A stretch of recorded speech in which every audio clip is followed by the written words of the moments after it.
So, dito na po tayo guys sa boundary ng papuntang Dragon Claw. Ayan po ang area. Ayan. Ayan, basta ayan po, hindi masyadong maliwanag pero tad-tad din po ng ribbon. And then may ribbon sa kaliwa na kulay blue. And then makita niyo yung mga uwang mo guys. Ayan, mga uwang mo. Ano tawag dito, yung parang pinya. Ayan. Nakaliwa na po tayo dito. Ayan. Baybayin po natin itong area dito sa kaliwa.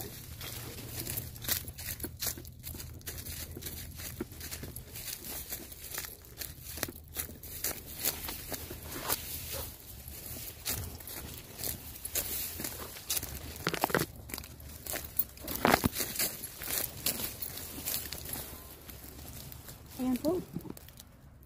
Tanaw na po natin ang dagat.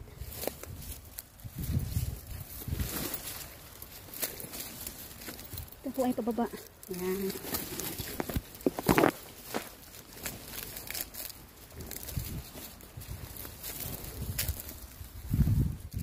So ayan na po yung Dragon Claw. Ayan. Yan po ang Dragon Claw. Ayan.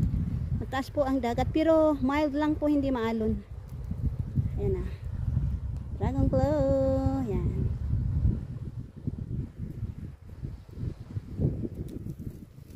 Malalim siya pero hindi maalon. Diretso po tayo pababa.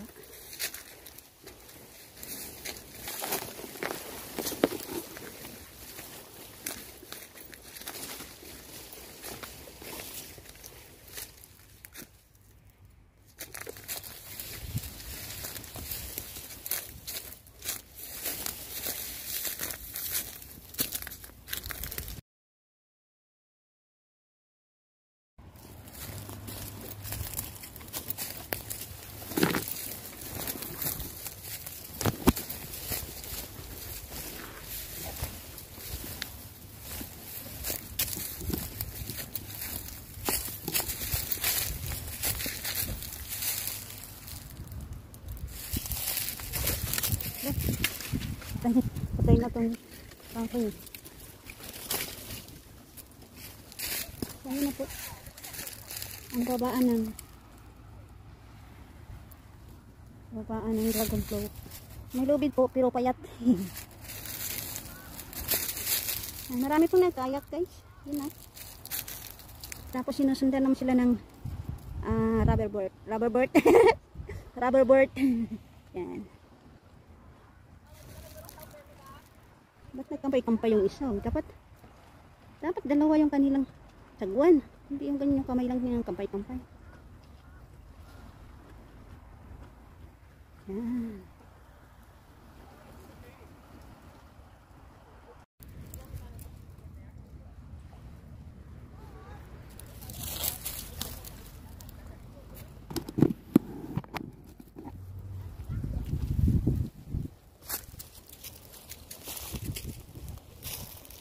Tayo po ay bababa.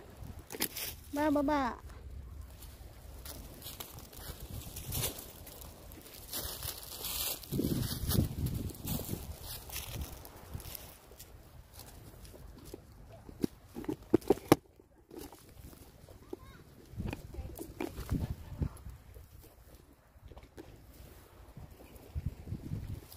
Yan po yung mga nagsagwan-sagwan.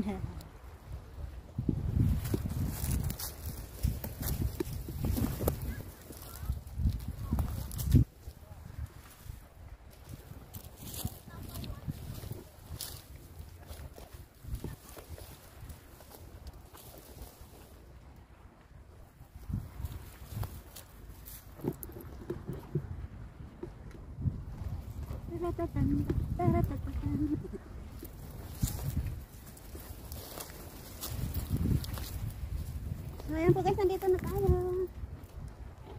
Pero parang hindi na tayo lalagay doon banda sa Dragon Claw. Pa tayo ng konti pero hindi na tayo lalagay.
guys.